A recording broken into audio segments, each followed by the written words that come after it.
Selamat berjumpa bersama Ludruk Perkanda.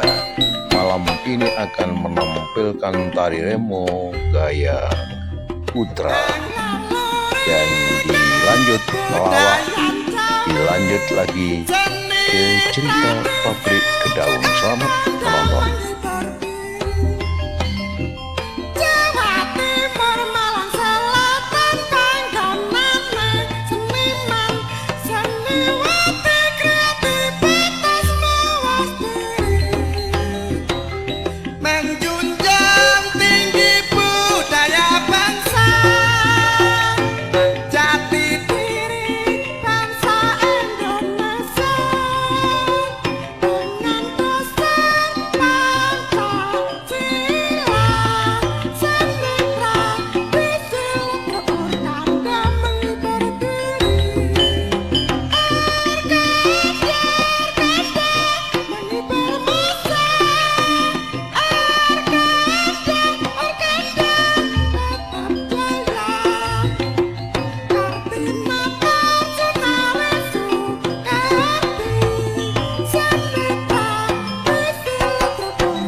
monggo mriksani kasenijan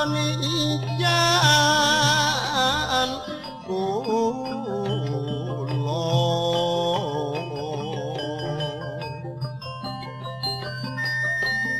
seni lotra orkanda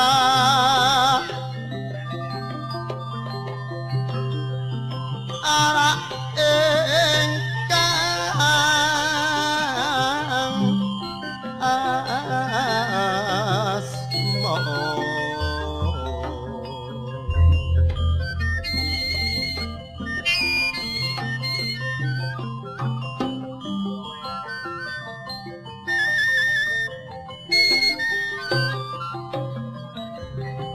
sampun dados totolan cara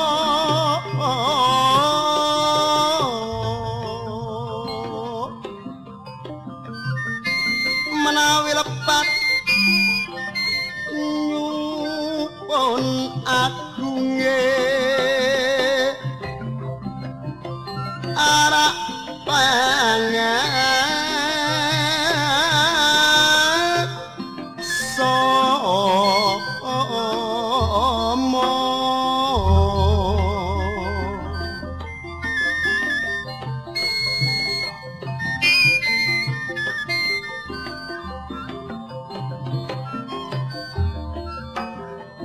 amaring ana kritik saha pamangke ingkang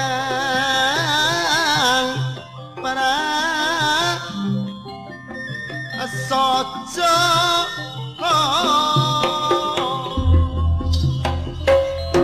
desa gedhog desa sing rame pembangunane akeh tingkatane omah jong lan kenjaraan akeh sing duwe ketinggalan karo desa liyane senajan pamonge arak kiyat iso nuruti kekarepane raya nek ana persoalan musyawarah mupakat kanggo ngemban amanat penderitaan raya nek rakyat kene kabeh wis padha ngrati tanah sing bero kabeh ditadore kanggo ningkatno produksi tani kanggo njagani anak putu sing kare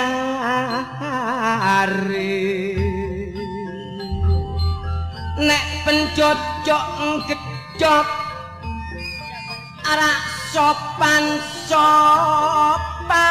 nek ana tontonan gak ana sing kehati jalan senajan nontoke ngerti karo panggonan penjojok kene arak wong bandi kan pancen nek ndelok kebyare Orkanda bengi iki nyata-nyata ningkatno mutune seni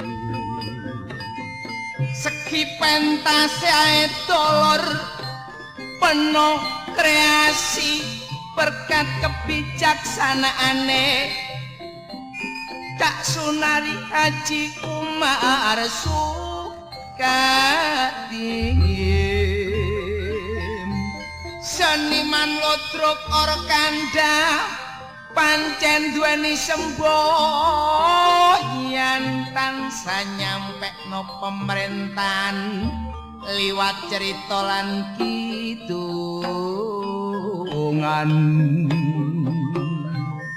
apa maneh dolor dinane iki pemerintah botono dukungan Pilpres supaya berjalan lancar rakyat botono pengam ayo mahan kita nek wis duwe calon dhewe-dhewe gak perlu eker-ekeran supaya gak nimbulno ekeran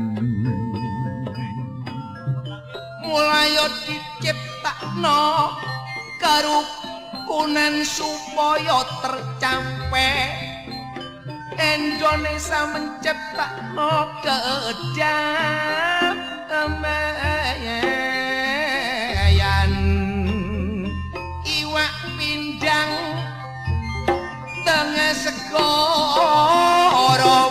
ayo berjuang bangun negara tak tinggal awe-awe lotrok orkanda hiburane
ngumandang wayahe sembayang netepi wajib dawuhe pangeran salat iku jagake agama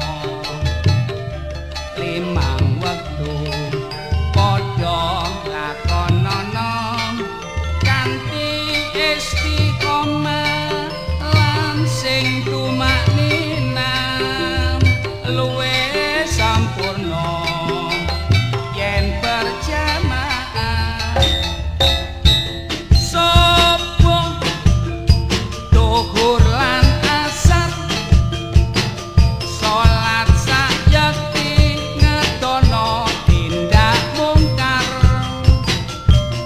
maghrib isak jangkepe luwih sampurna ditambah salat sunate jok sembrono iku perintah agama ngelingono ana donya mung sedelo sabar lan tawakal manembah sing kuwasa yen kepengin besok munggah swarga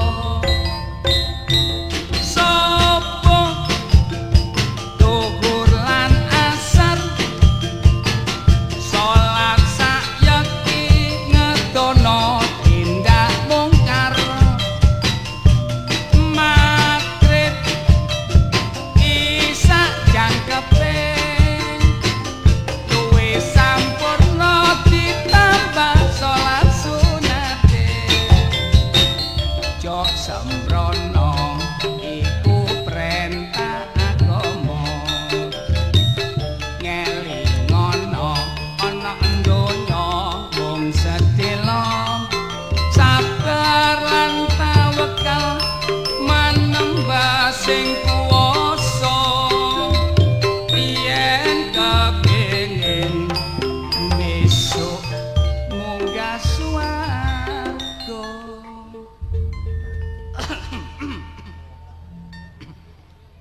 duit selawe digawe tuku areng tuku beras diwadahi tempe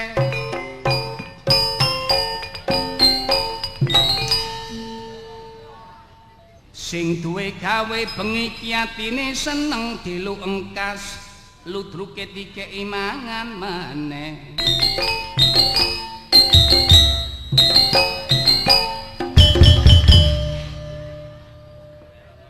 batine Pak Saturi lah ke andon ludrukan te andon golek badokan mbok-mbok panganane luar biasa jan numpuk ten nggone mburi lek dikeki mangan tak jaluk sing akeh sambele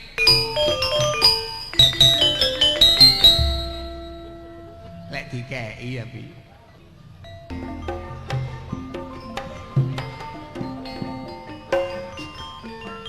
orkan jadolot iki alutruke kota Malang harak panggo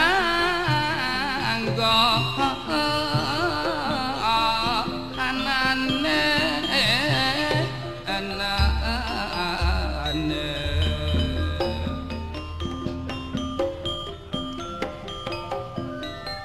mempertinggi mutu seni budayane Pancasila sing dadi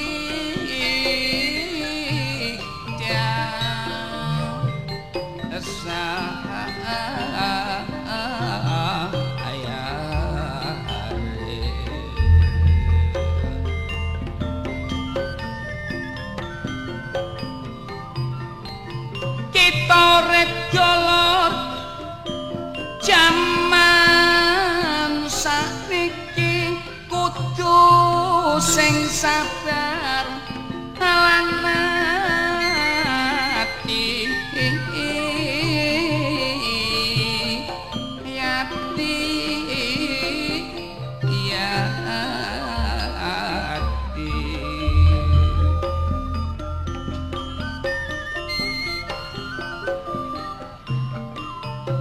kantor blanja ayo sing gemi ngelingono dinane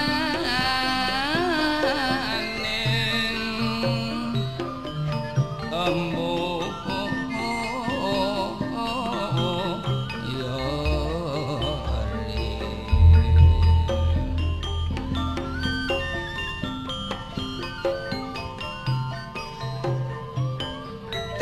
wong wedok ojo sok geruntelan rumah tanggane gak bisa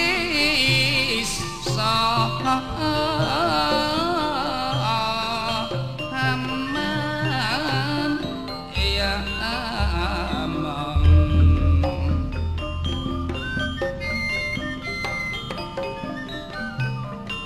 Lek saben dina tansah eker-ekeran pungkasane padha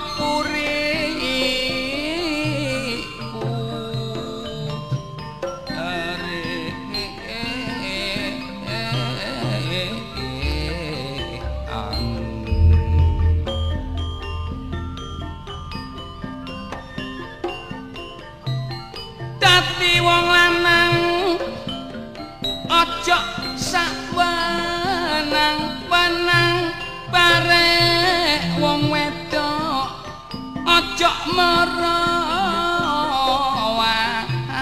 tangan tangan.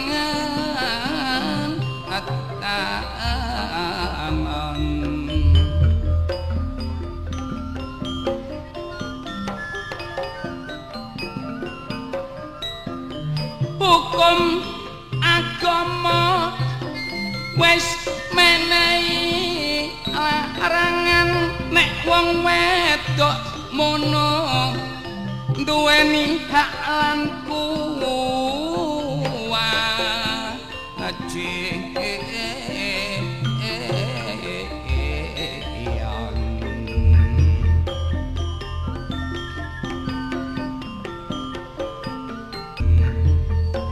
Senam jantung sehat ayo digalakno kanggo njaga kesehatan kita. Kanca kabeh ojo sampe dilalekno mula ojo nganti dilewakno. Kesehatan jantung luwe utama lek dibandingno karo donya bondo.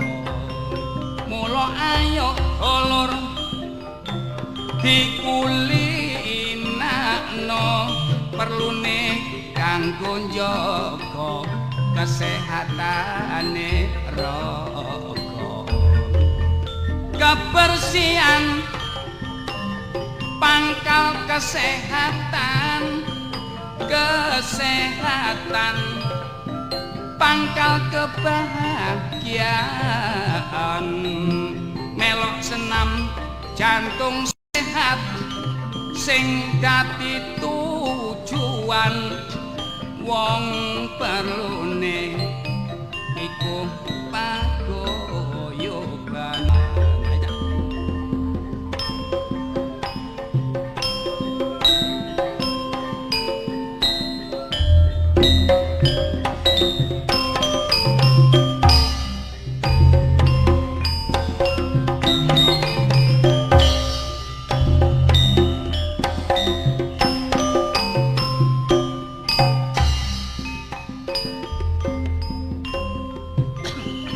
Bolone akeh, ayo dongkano titik tak angkatno loro cek iso mudah.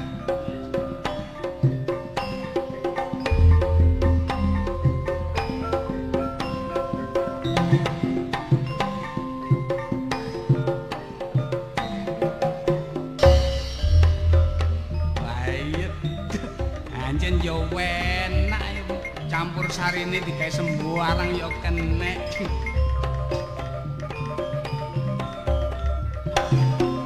Aduh. Ini cula-culi dangdut ana sing ngarani cula-culi disco. Tak joget dilakok mendut-mendut bareng tak rasakno pancene encone manut irama lagu dangdut lagune Roma Irama lek judule nadadan takuang tambah tuwa tambah bergaya gayane kaya arek saiki lek jam 4 esuk wis padha tangi wong perlune lari pagi kanggo njaga kesegaran jasmani lari pagi kudu duwe cara budal jam 4 utawa jam 5 aja lali welinge wong tuwa sak dalan akeh panggoda ana maneh sing sejejarane jam 12 bengi iku budale wong perlune metuki pacare nang peteng-peteng dadak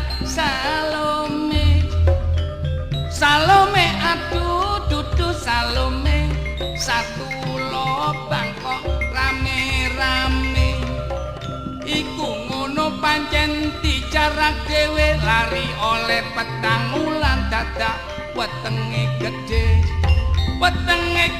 jare saking sehate dipriksa ndok puskesmas ana bayine arek wedok bingung pikire cabang bayi lahir besok sapa bapakne lek ditinggal awewe lotruk organda ibu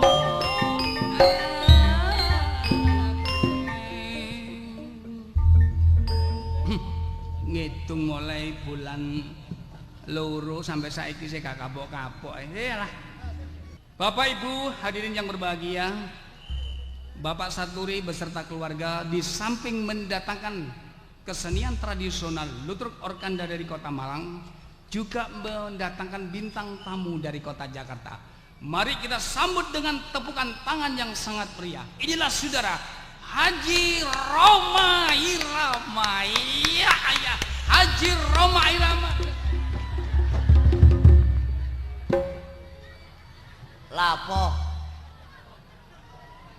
Lah aku mang lak nyeluk Haji Roma Irama. Apa? Lah kok sing metu omahe rayap. Duh, kan krungu aku nih. Lah lapo aku omahe rayap iki? Bapak Saturi Iya. ambek Bu Mesti. Saliyane nekano Ludruk, nekano bintang tamu toko nggone Jakarta Raja Dangdut. Iya. Haji Roma Irama. Heeh. Lah lha apa kono sing bedunduk? Aku tak anggap omahe rayap. Berarti aku suwe-suwe tuk 3 dina dadi lanangane gondek ya. Lha ya kaya bingung lho anggitmu wong. Ayo tambah ya apa wis kadung tak omongno nang gone penonton arene. Tapi harus tahu dong para penonton. Karena apa kamu menyiarkan memanggil Haji Roma Irama malam hari ini jadi bintang tamunya Bapak Saturi. Saturi sekeluarga tidak bisa hadir. Apa sebabnya? Keserang flu, pilek, vokal terganggu. Mosok pilek gak iso teko. Loh, vokale suarane terganggu. Iya, lek pilek kan rada bindeng ae. Loh, ya percuma. Lah kok sing teko iki lha apa? Kon aja ngisi-ngisin lho. Wis kadung tak umumno nang gone penonton. Lek sampe nduk kene kon gawe wirang siin aku. Untuk menjaga prestasinya seni Jawa Timur, tetap tampil. Gak mirangno ya. Loh. Lah lek ngono cuy ya tak omongne nang gone penonton. Soalnya aku mau kadung kawisinan aku. Iya, Lah aku terus lek sampe kon isin aku gengsi aku. Si Jaga diri iku lho. gengsi. Oh ya dile ta. Dile. Lah ya isin iki lho. Oh, kon muni gengsi. Lah sampe kon ngamuk apa gak emosi aku? Lah kon Lek Emosi. Lah iya iku erosi iku. Pegel iki lho. Kon iki sekolah tangga kon. Lho mantan mahasiswa. Ngarani Lho, pegelan iki lho. emosi. Lah iya kaya lambemu iki lho. Tak omong ning kadung kisinan. Si Arno. Bapak Ibu, hadirin yang berbahagia, terlebih dahulu saya minta maaf yang sebesar-besarnya. Marilah saudara, menco ada cemeng. Le Haji Roma Irama. Inilah asisten Haji Roma Irama. Menco lho. Lah cemeng ah. Kaimbang ya. Kaimbang. Tambah ono. Tambah yo apa menco? Oh, ya ditambahi Menco Wibowo. Iya, rodok mantep ya. Iya. Penonton yang berbahagia, Anda tidak perlu kecewa. Yang hadir pada malam hari ini adalah Menco Wibowo. Menco Wibowo. Wibowo Menco. Wibowo Menco. Menco Wibowo. Ya Wibowo Menco. Lah kok tawa lak walik.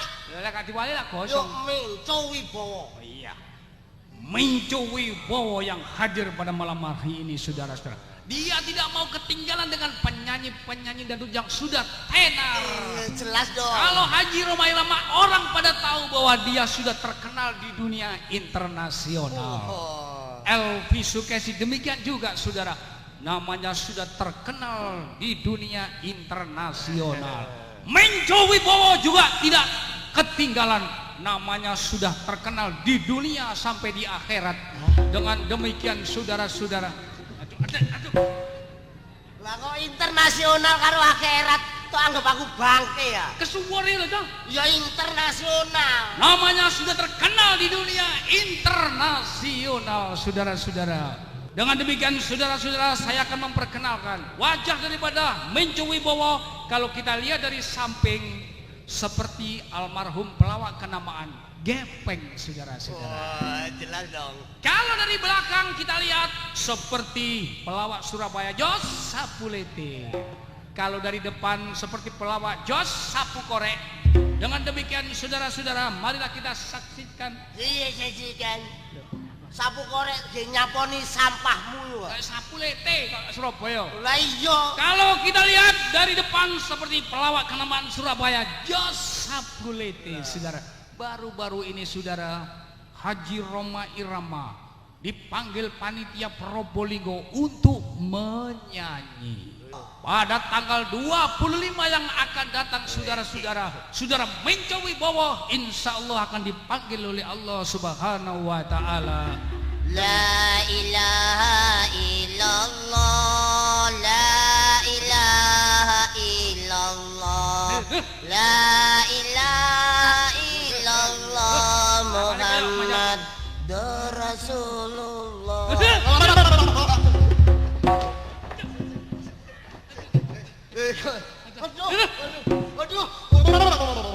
Aduh, sepurane lebih. Aduh aku kok merinding apa sih Cok? Kon kocok.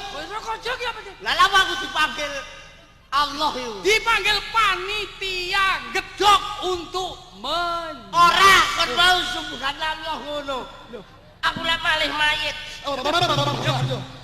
Sepurane lebih. Silakan saudara Menco untuk membuktikan kebolehan Anda, kebisaan Anda tunjukkan kepada hadirin yang hadir pada malam hari ini. Silakan. Rungokno suarane Nabi Dawud iki. Lah apa anjok jebus kene man. Ku tanam pinang rapat-rapat. Gadisku pinang-pinang tak dapat-dapat. Ku rayu-rayu tak seret nang pinggir kali. Tak gibeng kene kok salah-salah. Iku lho. Ku rayu-rayu ku bawa lari. Iya. Oh iya ya apa ya koyo ngono iku mang. Nostalgia masa berpacar.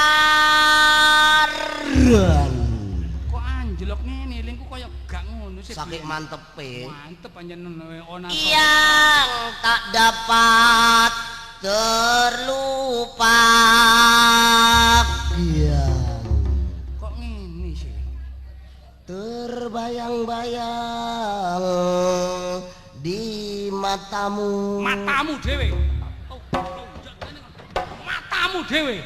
Nyanyi-nyanyi lho kancane matane kuwi apa sih kon? Aku tambah kejak geger. Lah kon nyanyi sing ngono matamu dhewe. Kancane nyanyi kejak geger sepurane lho, Bi. Nyanyi sing penak ta kono. Lagune dirungokno sing tenan. Nostalgia masa berpacaran. Orang ini Karepku ate ngono. yang tak dapat terlupakan, terbayang-bayang di mata, tak luput dari pandangan. Amin. Anggete aku salat isya le. Angget ngimami aku. Sik ta. Duh, ajur iki. Sepurane. Sepurane apa sih? Sing ngarep bener ana sutra, tapi sing mburi dhewe kaya jenggokmu kaya ndek langgar. Lek pas maghriban aku krungu lek sing mburi dhewe mau jenggoke persis walab dolim. Tadi aku paling eling di omah nyauri. Amin. Ngene lho, Jom.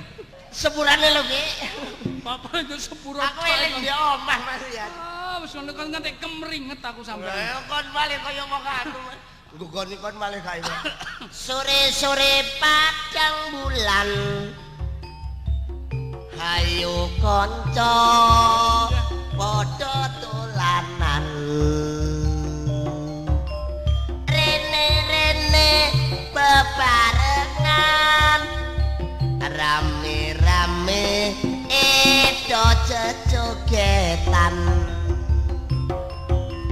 Kae-kae rembulane yen disawang kok ngawe-awe.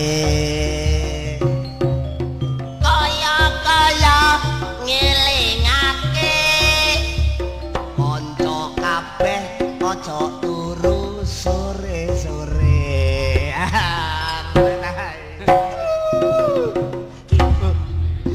Kate lho, kate tak kate tak sebul. Iso malah mang iki tok ae Oh, andalan iki liyane ya. mateni sandang pangane kanca. Bunteti gak iso kon. Gara-gara kon aku malih waktu wayahe wis njujuk pasar aku malih. Lah yang penggawamu nduk pasar lah aku ndek kantor padha mbek kene aku. Enteng nyambut gaene lunggut tok bayarane wis mesti. Nuruti kon aku urung nang pasar. Kate nandi. Tenang Mas Jamil lah. Lah kon iki ditekano rene kon ngibur masyarakat kene kok iso kate ngali lho. Ngibur ya ngibur, tapi kewajiban keluarga aku penting. Nyambut gawe. Nyambut gawe. Lah ya mene kate nandi kon nyangking nek Ya sapa? pancet lho. Ya pancet kulaan. Lho. Warisane teko cangon biyen cek kok gawe iki. Loh. Lho alah rek. Pakaiane koyo ngene kok iso ngerombek. Wis sini-sini. Perkara pegawai pakaian aja dipadakno karo penggawean. Aku ro penggawamu mulai biyen dodol sandangan nggih pasar. Iya. Umpama jas sing kok gawe apik koyo ngene cocok regane dituku wong ya apa? Ya tak kekno. Oh, pati titik-titik pokok sing penting ndang payu. Payu. Iyalah. Aku hasil seripis rong ripis pokoknya halal, gak masalah. Gak pek pinek barang liya. Iya. Lah ngene iki wis ludes kabeh kulaan pira? Ya sono macem-macem aku kulaane. Waduh, lah. Kaya iki ndek jero iki. Wah, lho kon kanca mek takon tok. Ojo dikira aku takon gak nukoni barangmu. Wong wedok lah babaran ah. Butuh sewek rada masem-masem. Iki lah rada elek iki. Iki lho rada masem-masem iki lho. Rada elek. Yes, aku wis butuh iki ae. Nyukupno karo dhuwit. Engko tuku sing larang sing apik ya regane pira? Ya umpama milih sing apik sing ono. Oh gak, lah sing apik ge nglencer. Ge babaran saiki ya nek puskesmas ya. Ya siki. Iki ya. Oh, sing ngene iki. Ngene iki lek sing ngene iki pira regane? Ya wis, biasane lek wong liya ya wis 12,5. Terus oleh nilai awancane awakmu mbutuhno ya wis. Ati ya apa sih aku lek mek kanca? Ayo, pokoke penting bati titik-titik ngono ae lho, kabeh bati nang liyane. Ya wis 250.000. Kon niku kate ngrampok ta kon niku dodol ngene kok 250.000 lho. Guyon-guyon, Dik. Guyon kok nek gak bayar temenanan kon. enggak umum ae lek wis kaya masem ngene iki pira ngene lho. Gak kon butuhno temenan. Foto aku, temen aku gak ngapusi wong wedok bapute Kanca bapak. yo pek kulakane tok ae. Iya wis ngopi padi liyane ae. Iya, 10. 10. Iya. Dadi kulane 10 ya. Iya. Tak nyang 500 ya apa? Oh tilak-tilak. Kon gurung tahu susuk linggis. Lho lah iya ngenyang wae sak. Masih ngenyang mosok. Aku kan wis ngomong, lek nek kanca tak jupuk kulakane tok ae. Ya 500 ya oleh. Ya wis tak undahi kecek 350. Tak undahi. Oh. Didingkas tah, didingkas. Wis ngene pase-pase ngene wis. Pira? 150. 150 ah? Iya. Waduh gak gede cik itu. Korku celuk aja. Apa umume? Ya wis 10.000 aku ya. terus bloko suto lek nang kanca. Iki ya wis gak apa-apa wis. Masih gak itu bati engko golek liya. Lah ya Udin tuku sewek nang Menco. Tuku 10.000 dikeki siji. Tanda tangan aja. Tanda tangan. Iki ae lho. Lah yo ngendi Iki sing cek rada utuh iki. Ono masalah tanda tangan. Tanda tangan. Heh, Jono sajine lek aku tuku nang kon wong wedok iku lho gak penak. Wah. Lho, ngomongnya ngene, sampean gak usah tuku nang wong liya, nang kanca dhewe ae.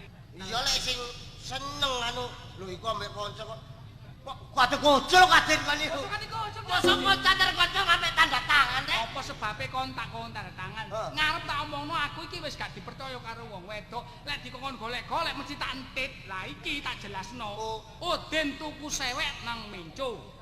Tuku 10.000 dikeki siji. Oh iya ancene regane iku ta. Dadi ya wis. Wis lho ya.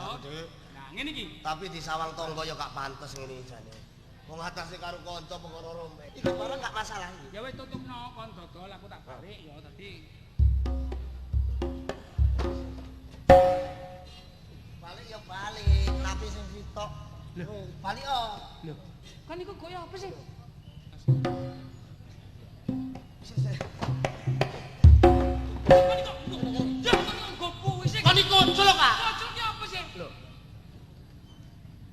Udin tuku sewek nang Menco. Tuku 10.000 dikeki siji. Sing tuku iki sing kok kei iki. Lho. Tuku 10.000 dikeki siji. Lah iya. Kon njobok loro.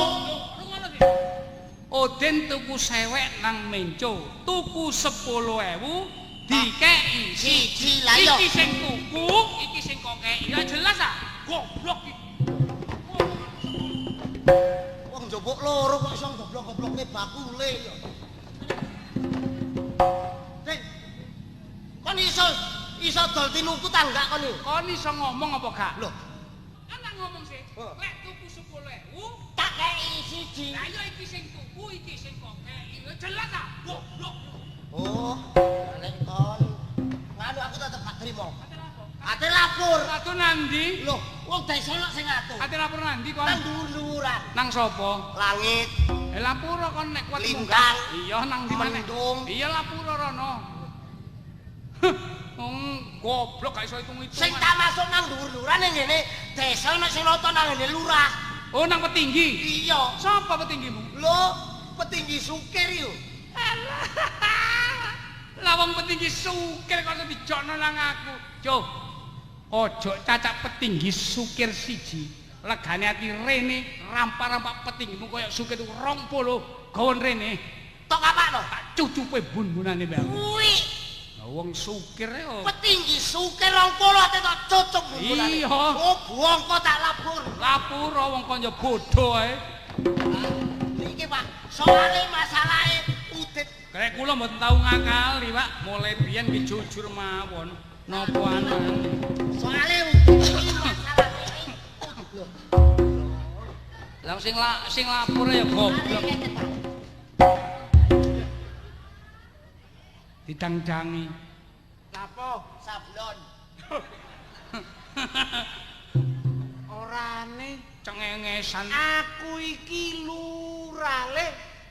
Lah kok eret-eret rumangsamu aku lurah seretan, Sebuntene, Pak. Kaplok mawon, Gus. Opo, Pak? Lurah. Gak diaturan iku. Nggih kesusu, Pak.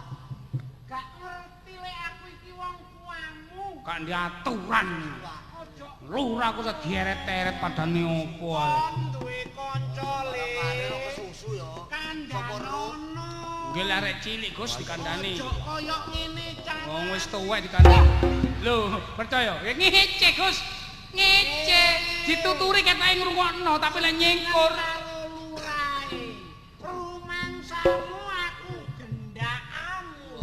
Lah kok iso diamplok ae. Lah apa aku kok ambung? Popo Pak kula. Heh?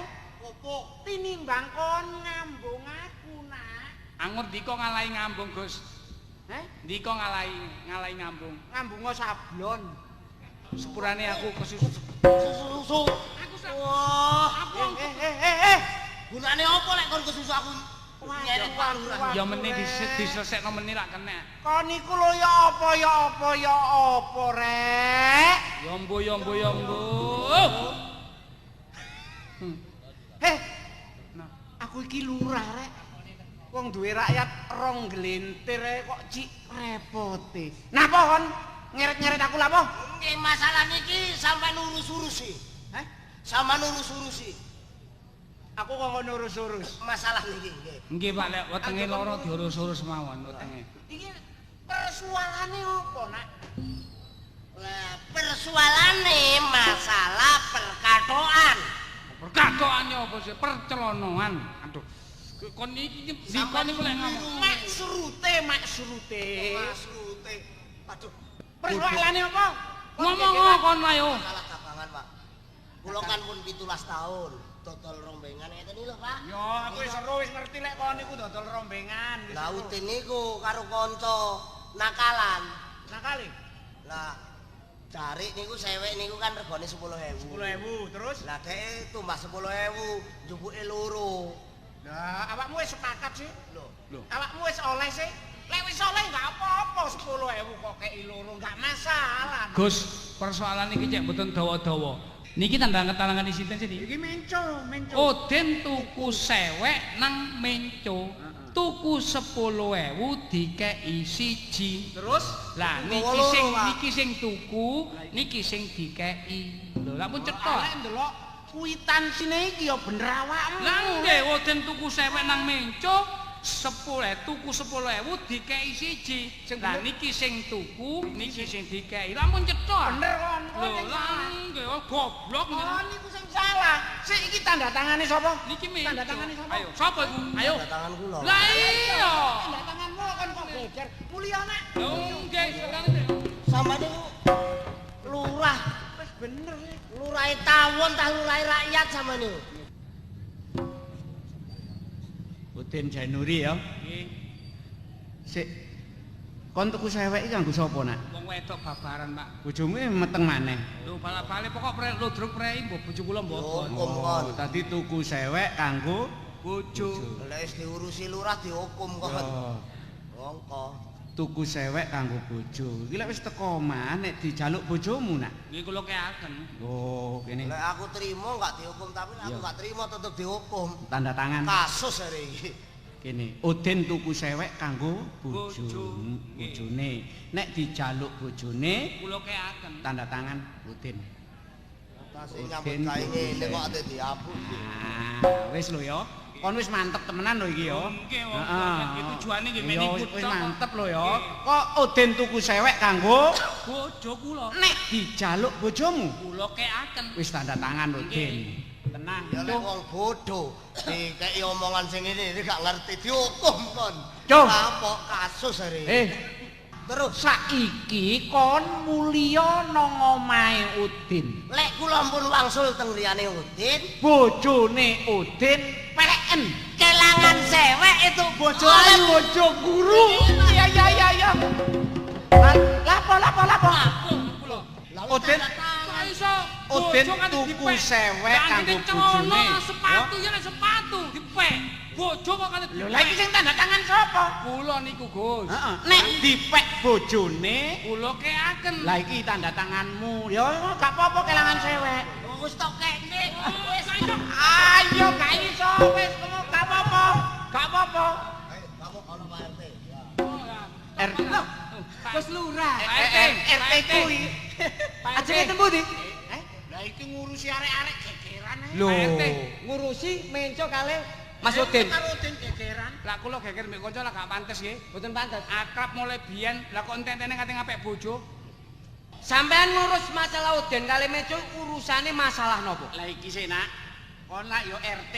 Lah. RT-ne Udin. Iki lho Nggih. pekorone iki Udin tuku sewek ndik Menco. Lah. Tuku sewek ndik Menco. Din, kon tuku sewek kanggo sapa? Kanggo bojoku. Nek dijaluk bojomu, kula wenehne. Lah iki tanda tangani sapa? Oh, Lah Udin wenehne. Heeh. Lah terus mantun ngoten. Ya tak kena Menco tak kok kon ngepek bojone Udin. Lah terus putusane Pak Lurah. Kudu pegatan. Oh, putusane Pak Lurah. Kudu pegatan. Sampean tanda tangan. Lho lha apa aku melok tanda? Mpun talah sampean tanda tangan. Mpun ta sampean tanda tangan. Kulo tanda tangan lapo? Lho lah sampean lurah kok. Saksi. Saksi. Niki mboten kuat lek sampean tanda tangan. Menco tak kon ngepek bojone Udin. Lah terus keputusane Pak Lurah Kudu pegatan. tanda tangan. Kirang sekedhik pikirane. Soale Udin kali bojone tarik resemi lek Pak RT njaluk keputusan Pak Lurah ono benere. Nah, Din, Olah bojone. saiki masalah bojomu Nggih. dipek menco legakno wong karo kanca. Bojo kok. Lho, saiki mulya nang omahe Pak Lurah. Lah napa? Bojone jukuken. Lah, RT. Bojone lurah kate soge kuning. ayu. Sik. Lah apa sampean? Lah apa kon? Sampean petinggi lho nggih. Lho iya nak. Ngomongnya kudu sing bener. Mboten oleh mencela-mencele. Terus sing bener tetep gawe bener, sing salah tetep digawe salah. Sampeyan baleni malih ya napa? Oh iya keputusane Pak Lurah kudu pegatan. Sing pegatan iki kok malih aku. Kok dadak Sampeyan merasakan rugi bojo sampeyan ya rugi le. Kuwatir sampeyan bujang. Iya. Bojone Udin cek tetep dipek menco, bojo sampeyan cek dipek kare Udin. Lah terus lah. Wah, iki mangis gara-garane iki teko menco iki. Lah lek wis keputusane Pak Lurah kudu pegatan, iki Pak RT. Keputusane Pak RT kudu digepuki. Lah saiki wis ngene, kaya menco, Udin, Pak RT, termasuk aku. Iki sing masalah iki ya yuk didamekno maneh. Aja nganti Dan, masalah iki diterus-terusno. Kanca papat mboten tau geger. Nggak tahu. Jek-jeke mboten tau geger. Ora tahu. Kate geger wurang-wurung ae. Iya, iya, Kak Sih. Perkara kancane gak tau nepati janji. Iya. Jole aku tetep nempati aku. Percaya. Aku gak terima lek Iki, ngomong gak nempati. iki selalu tepat lek Senin jam 10 mesti jam 2. Jam 10. Ajeng cukuran nih kok. Orang sembahyang. Goleki Pak Lurah. Lho, Pak Lurah Sukir. iki. Oh, lah iki ta. Pak Lurah. Pak, aku njaluk teken, Pak. Lho, perlune nak. Aku mau nang luar. Katene kok iku kok luar njaluk tanda tangan ngono ae. Tahu Den. Lah Iya, iya. asline. Heeh, asline. Sore manggung dodol kaset.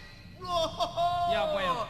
Nyetel ludruk Orkanda. Iya, iya, iya. Lakoni saunggaling dadi peranane. Iya. Iku dudu sawu galing. Sawu bagong. Sawu bagong ya. Weteng koyo ngene. Dadi peranane saunggaling. Ah iya iya iya iya. Terus sebelah sitoke toko sitoke. Iya. Toko siji. Ludruk lakoni Sarip. Lho. Kak Sukir sing dadi peranan. Pancen Iya iya sik pisan iku lho. pelawak yo kandha dadi sembarang. Sik iku aku didadekno Sarim. Kandhane kok sarem apa sih? Samut. Samut yo sarem. Iya iya iya. Toko sebelah kidul. Iya iya. Ludruk nyetel lakoni selor. Sapa nyel? Sing dadi peranan iki. Ambur. Kon kok iso, Mak? Dadi apa? Selor. Oh. Iya. Cura. Kandhani kok Ping 3 nyetel ludruk, ping 4 mesti nyetel film iki. Ya iki filme. film, Cuk. Ketoprak, Cuk. Tapi siji karo ludruk. Lah iki yo dadi Ketoprak. Iya. Iki yo dadi peranan iki. Lho, lakoni Sang Kuryang Sakti. Lho, iki. Iya. Lho iki dadi peranane. Apa? Kirike. Oh iya dadi tumang. Aku tumangi kiri. Iya. Sapa dadi kere? Awakmu. Terima kasih atas pengirianmu. Nyapa? Kok kancane ngono kancanan. Pamit ngono. Ate nandi permintaan pamit. Wis balik jaluk. Sik tak kandhani. Kancanono Haji Umar Soekardi karo Sunari kongkon golek peranan sing rada ganteng. Cek iso dadi lakon tak balik aku. Lah golak jaluk ae.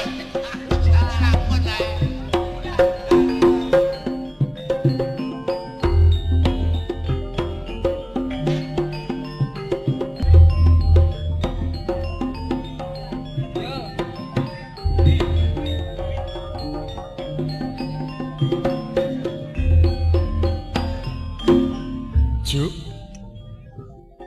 Jubaida Sopo kaya nyeluk aku? Kaya paling arek-arek. Juk Jubaida mandek kok sik Juk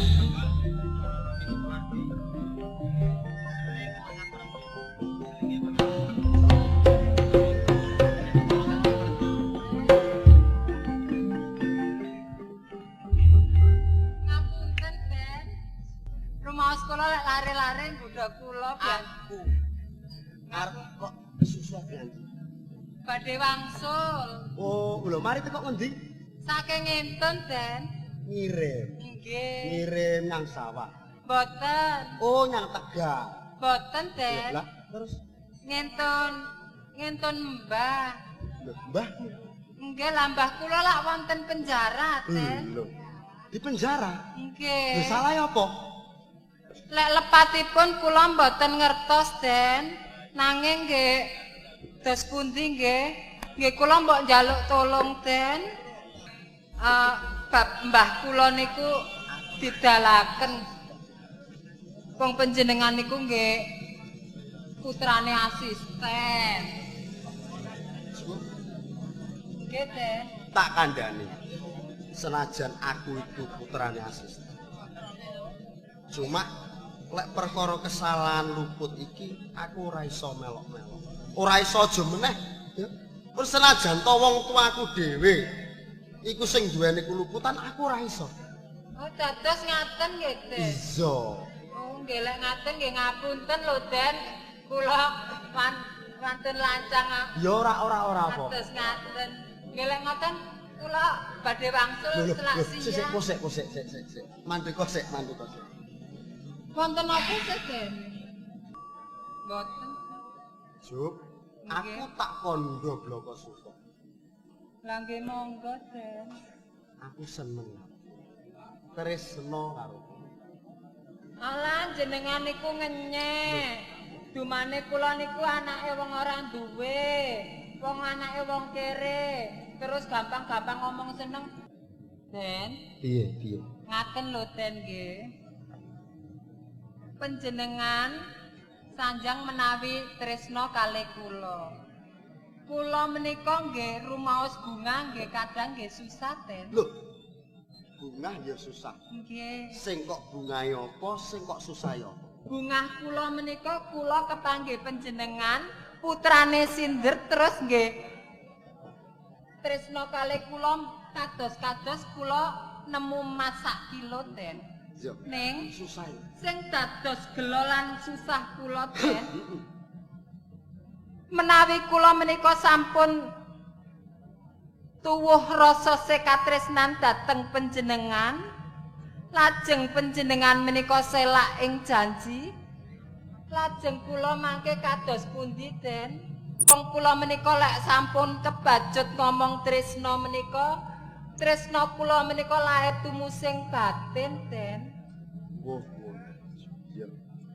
Iku wis sak mestine yen awakmu duweni rasa wasumelat. Mestine ya ning aja kuwatir. Sujana ora padha karo priyaya. Tresnanku karo awakmu lair terusing batin ya ora kenek dibandingne ya karo apa wae. Saestu menika, Den. Ora-orane yen aku ing mburi bakal cidra ing janji kaya karo aku. Nggih badhe kula ugemi Lajeng niki sampun siang kula badhe wangsul. Oh, arep mulai. Sing hati-hati ya. Nggih monggo, Den. Iya. Jup. Asik. Wonten apa malih, Den?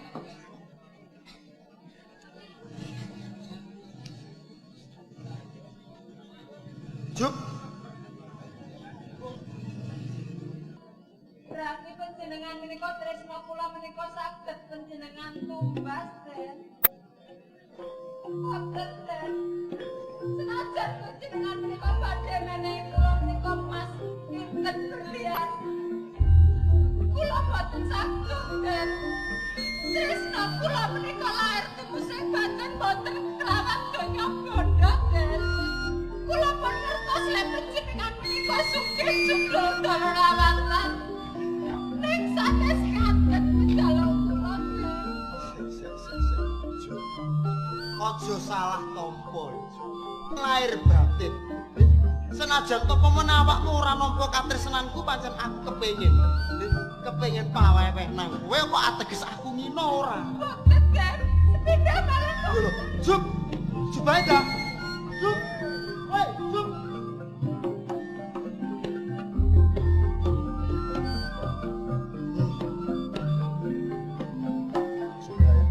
Jubaida. Saya mantep rasane katresnanku karo kowe. Senajan to kowe iki anake wong ora duwe, nanging pendiriamu kuat. Awakmu setia, lugu, tur ayu. Muga-muga Gusti sing Maha Kuwasa njondhokake aku karo Jubaida wong wedok sing ayu. Bener omongane wong-wong. Jarene wong ayu ku kenek kanggo tamba lara untu. Warai!